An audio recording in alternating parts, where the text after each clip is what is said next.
Hey everyone, and welcome to This Explainer. Today, we're going to absolutely geek out and break down the hilarious, brilliant roller coaster of expectations hidden entirely within the rapid-fire dialogue of one of the most iconic gladiator battles ever put to film.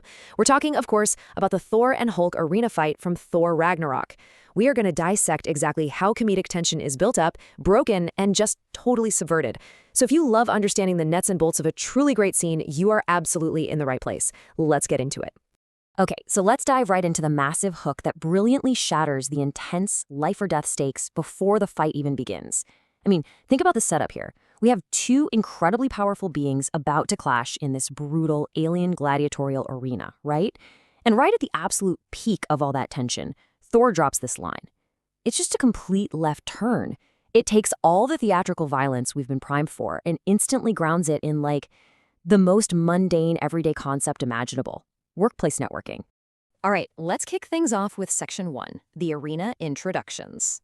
So listen to the massive disparity in respect and status between the two fighters based solely on how the Grandmaster hypes them up. Thor is introduced with this almost dismissive tone. I mean, sure, he calls him the Lord of Thunder, but he immediately undercuts it by warning the crowd to watch out for his fingers because, they make sparks.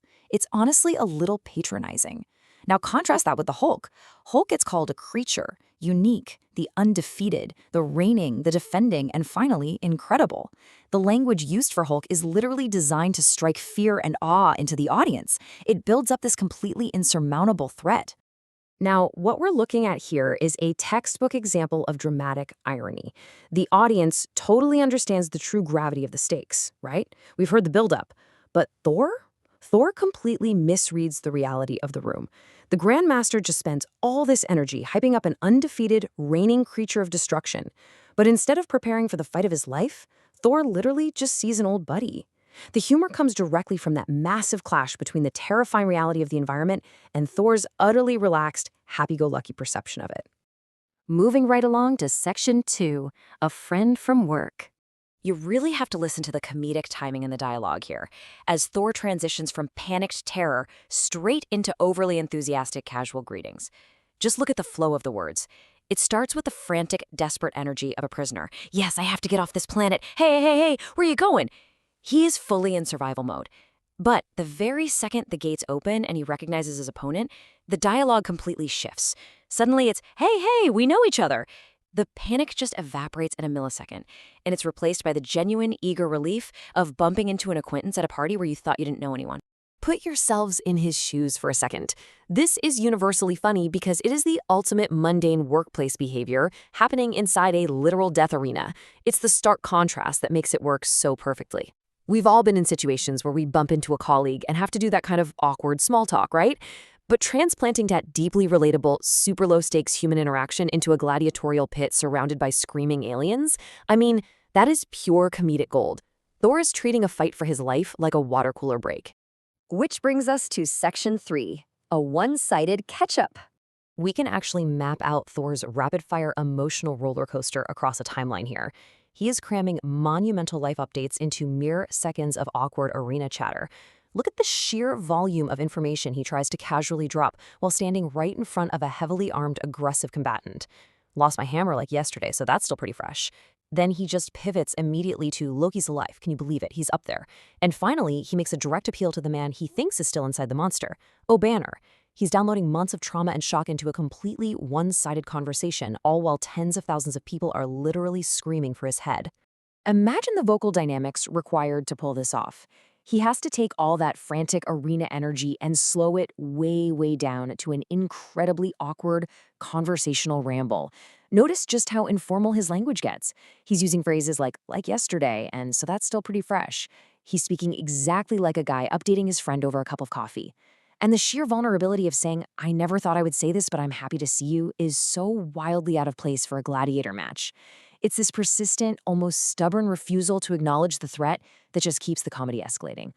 All right, moving to Section 4, no Banner, only Hulk. The crucial point to understand here is the total, fundamental disconnect between Thor's diplomatic attempts and Hulk's absolute reality.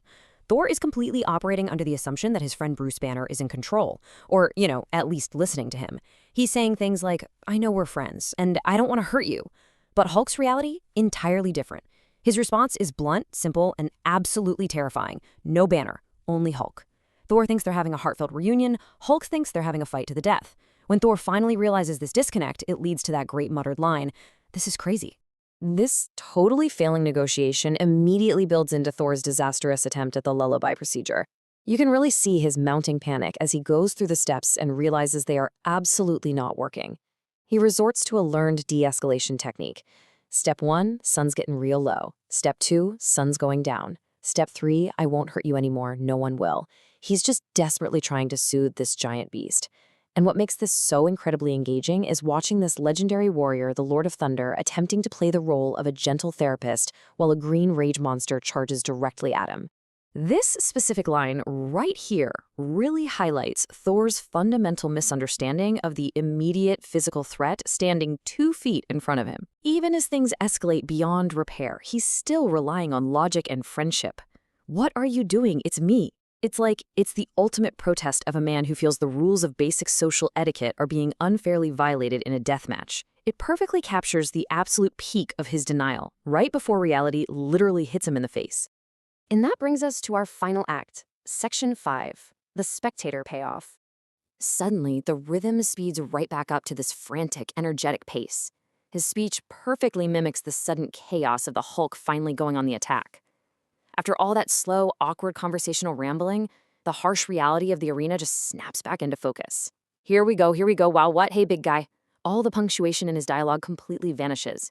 He's forced to drop the casual catch-up and finally start dodging for his life. The scene visually and audibly accelerates, launching us right back into the high-octane action movie we originally thought we were watching. And then, the ultimate punchline. Loki's victorious schadenfreude delivers the absolute perfect spectator payoff, brilliantly capping off the entire narrative arc of the scene. After Thor gets utterly smashed, we cut over to Loki in the stands just jumping up and celebrating. That's how it feels. I'm just a huge fan of the sport. It is such an incredible callback. We don't even need any outside context to understand the sheer, petty joy Loki is experiencing by watching his brother get pulverized by this unstoppable creature. It releases all that built-up tension from the fight with a massive, much-needed laugh from the sidelines. So, as we wrap up this explainer, I want to leave you with a final thought to ponder about the brilliant mechanics of comedy. Does a perfect comedic scene rely more on the actual dialogue being spoken, or the completely inappropriate setting in which it is delivered? Well, based on everything we just analyzed, the magic clearly lies in the collision of those two things. The dialogue alone, he's a friend from work, is pretty funny on its own. But setting it inside a terrifying high-stakes arena under the watchful eye of a bloodthirsty crowd and a deeply petty brother, that is what makes it iconic. It's the wildly inappropriate context that elevates the words into something truly memorable. Thank you so much for exploring this brilliantly constructed scene with me. Keep analyzing, keep learning, and I'll see you in the next explainer. Hello, Hollywood movie lovers. Welcome to Hollywood movie story. Thank you for watching and please subscribe. Next part coming to soon. Next story Hollywood movie. Hey YouTube, this is my short contribution this video. Okay.